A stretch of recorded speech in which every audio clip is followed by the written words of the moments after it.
Rabbi इश्रह ली सदरी वयस्सिर ली अमरी वाहलुल उक़दतम मिन लिसानी यफ़क़हू क़ौली।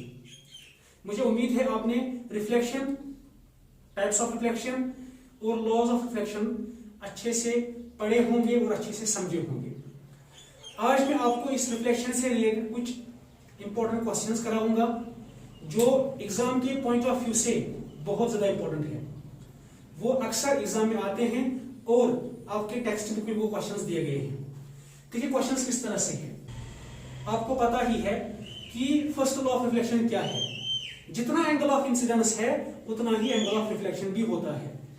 अगर आपसे क्वेश्चन एग्जाम में ऐसे क्वेश्चन आया कि एंगल ऑफ इंसिडेंस है 30, फिर बताइए एंगल ऑफ रिफ्लेक्शन कितना होगा, ये बताइए। अगर ऐसे क्वेश्चन होगा तो आपका आंसर क्या होगा? जी हां, वो भी 30 होगा, क्योंकि पहला लॉ ही यही है, angle of incidence is equal to angle of reflection. तो जितना ये होगा उतना ही ये भी होगा। अब आपसे किसी ने सवाल पूछा angle R is equal to 60 degree, बताइए एंगल I कितना होगा? जी हां, ये भी 60 होगा, क्योंकि पहला लॉ ही यही है। अब अगर ऐसे सवाल होगा कि ये है 54, तो बताइए एंगल I कितना होगा? जी हां, वो भी 54। तो अगर ऐसे क्वेश्चंस आएंगे वो आपको अच्छे से आएंगे, क्योंकि आपको पहला लॉ याद है, जितना एंगल ऑफ इंसिडेंस होगा उतना ही एंगल ऑफ रिफ्लेक्शन भी होगा। ठीक, ये सिंपल क्वेश्चंस है। उसके बाद एक और टाइप का क्वेश्चन है, सेकंड टाइप का। वो क्या है? देखिए वो क्या है। पहली बात आपको पता होनी चाहिए कि नॉर्मल जो है ये परपेंडिकुलर होता है, मतलब नॉर्मल जो एंगल बनाता है वो 90 होता है।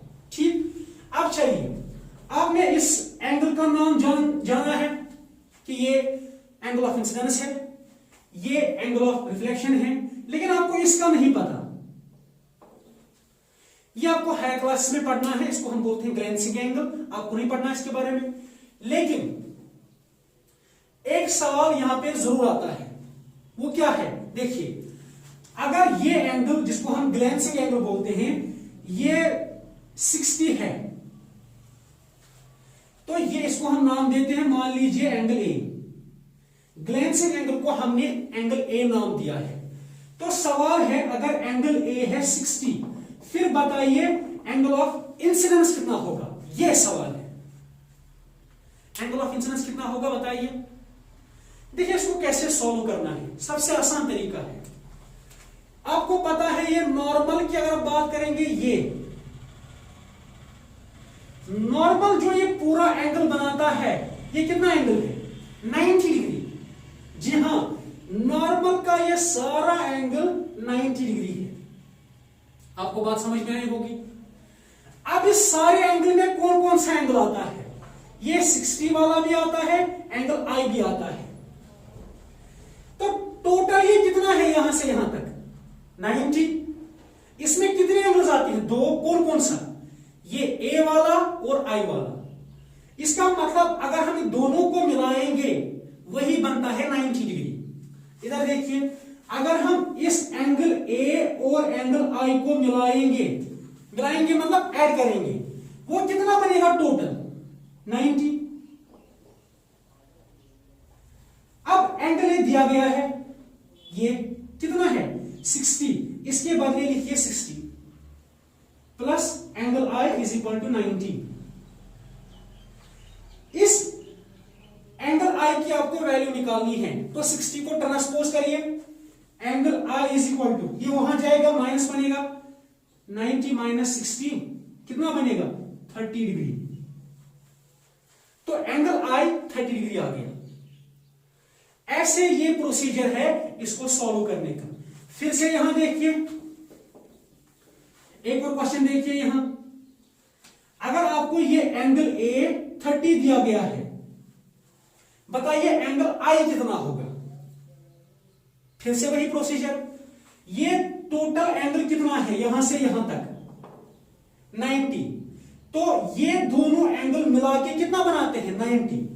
देखिए angle A plus angle I total मिला के एक तो एंगल आई होता है, दूसरा एंगल ए होता है। ये दोनों जब मिलते हैं तभी बनता है ये 90 का एंगल।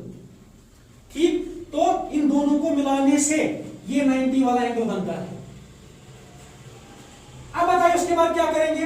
एंगल ए दिया गया है, वो कितना दिया गया, मान लीजिए 30 है। इसके बदले आप 30 लिखेंगे, वही प्रोसीजर बाकी वापस ऐसे ही। इसको ट्रांसपोज करिए, angle I is equal to 90 minus 30, वो कितना बनेगा 60।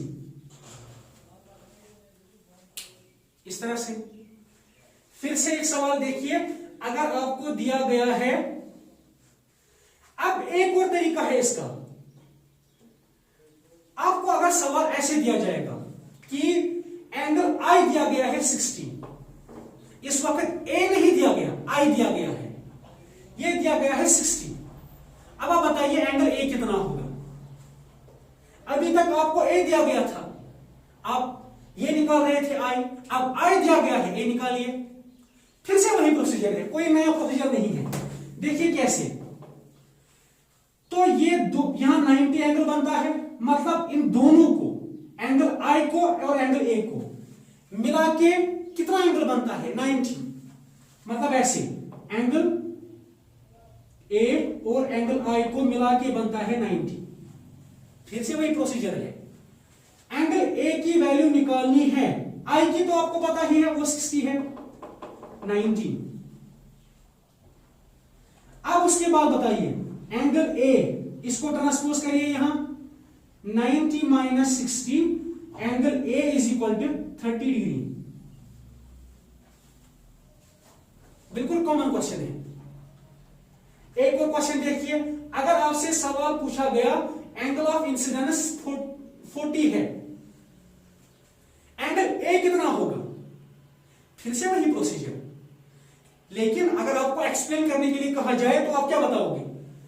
देखिए ये यहां से पूरा एंगल कितना है 90 डिग्री, मतलब जब हम इन दोनों एंगल्स को मिलाते हैं तो टोटल ये एंगल कितना बनता है 90, है ना। पहले आई फिर ए, दोनों को मिला के बनता है ये 90। मतलब इसको हम ऐसे लिखते हैं, एंगल ए और एंगल आई को मिला के बनता है 90। ठीक, अब उसके बाद क्या है, आई तो आपके पास है 40, तो एंगल ए प्लस आई के बदले 40 लिखिए 90। इस 40 को ट्रांसपोज करिए, 90 minus 40, angle A is equal to